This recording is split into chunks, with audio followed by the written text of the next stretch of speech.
ça tourne à la caméra. Super, j'adore. Bonjour.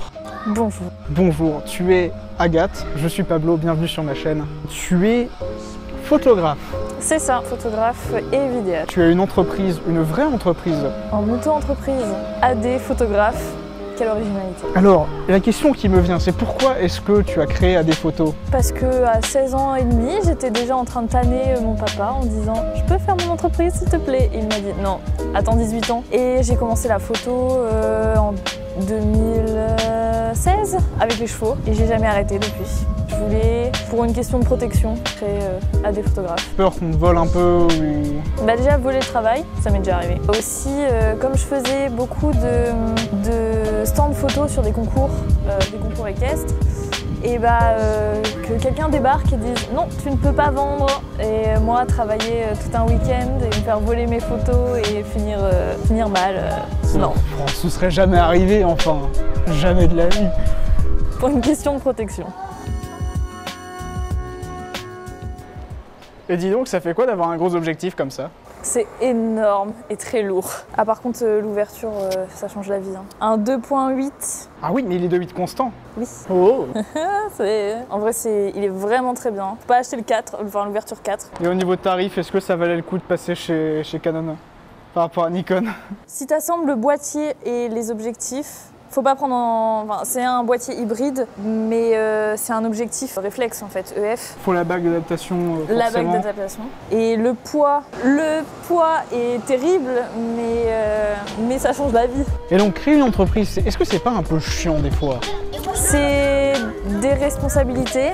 En réalité, quand tu prends le statut d'auto-entrepreneur, c'est pas spécialement chiant parce que côté administratif est vraiment simplifié. Il y a juste une déclaration à faire par trimestre et voilà. Mais après, c'est de la responsabilité, c'est répondre dans les temps, c'est de l'organisation. C'est pas chiant, c'est de l'organisation. Le pantalon va être blanc après. Hein?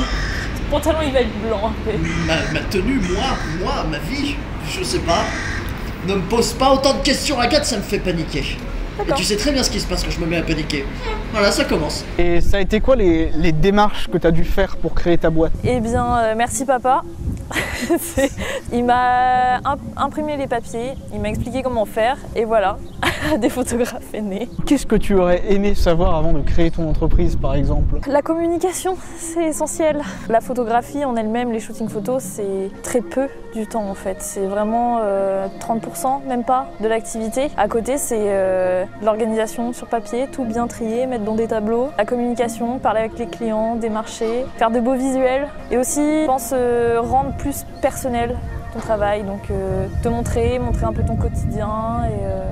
faut faire beaucoup de choses à côté de la photo, c'est pas que de la photo. C'est presque un job plus d'influence que de photographe en lui-même quoi.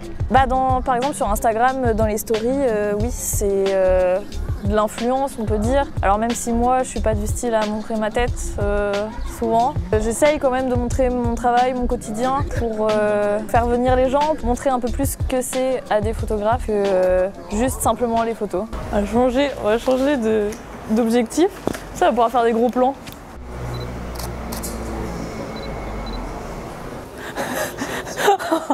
Je peux pas alors, c'est pas possible. Le vin Biorel, le chapitre.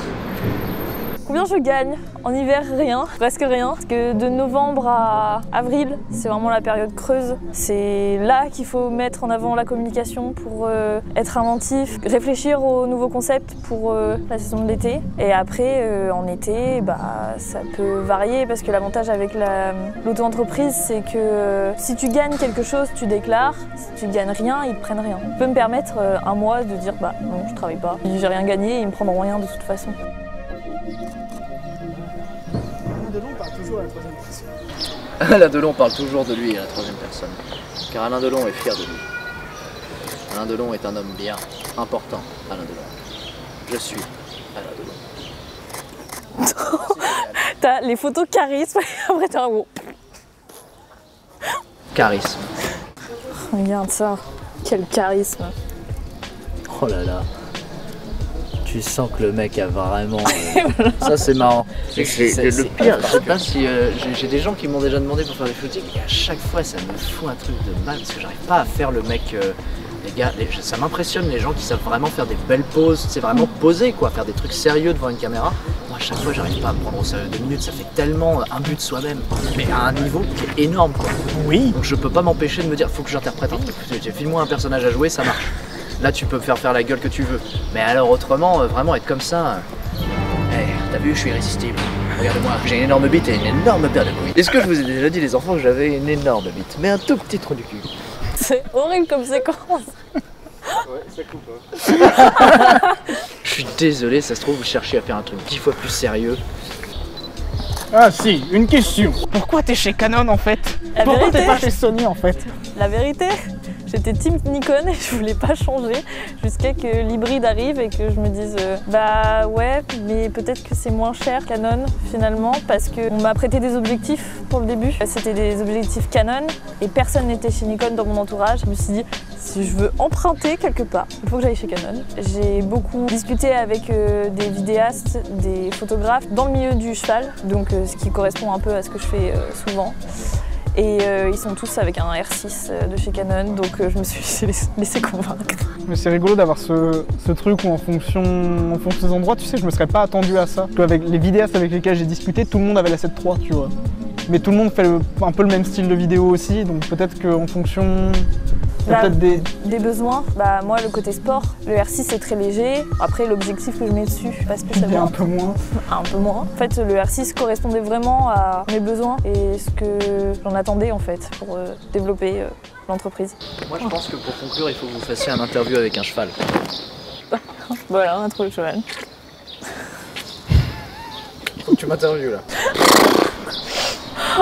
C'est terrible. Comment est-ce que tu tiens ta cam? C'est une question bête. Ça change la vie des fois de revenir sur les basiques. Eh bien, j'ai pas de grippe parce que j'ai de petites mains. La majorité du poids sur c'est l'objectif. Donc j'essaye d'être calée et après c'est vraiment la stabilité de la main droite. Et si c'est en portrait, c'est dans l'autre sens, c'est pas spécialement le plus pratique. Après j'ai le choix entre l'écran et le viseur. Et puis voilà. En vérité c'est que je me tiens pas très bien. Je cale mon coude sur ma ceinture pour pouvoir tout. Attends il part là, il part, je le vois, il part. Je cale mon coude sur la ceinture, mon oreille droite sur mon épaule droite. Et après il s'agit de sautiller en essayant de garder un minimum de stabilité. Du coup il faut que j'ai un harnais de steadicam avec moi. Allez, ça change rien. Et du coup vous faites comment quand vous devez filmer des avions qui passent au-dessus de vous? Voici mon univers. La dérive d'un homme frappé par la grâce de... l'alcool. Même pas. J'ai su très tôt que je voulais aller dans le montage vidéo et dans le milieu de l'audiovisuel. Et je me suis dit, c'est pas un milieu sûr, le milieu de la photographie n'est pas un milieu sûr, mais si on met deux milieux pas sûrs ensemble, t'auras moyen de t'y retrouver. Peut-être qu'il y a un moyen de compenser l'un. Donc c'est une question d'avoir peut-être de la stabilité, mais c'est aussi se développer, potentiellement avoir plus d'opportunités parce que quand tu es marqué sur papier professionnel avec un numéro de tirette, c'est bête, mais les gens te trouvent plus crédible, on va dire. Ça t'ouvre plus de portes. Bah nickel, merci pour cette interview. Au revoir, c'était un plaisir, je me casse. Allez, ciao.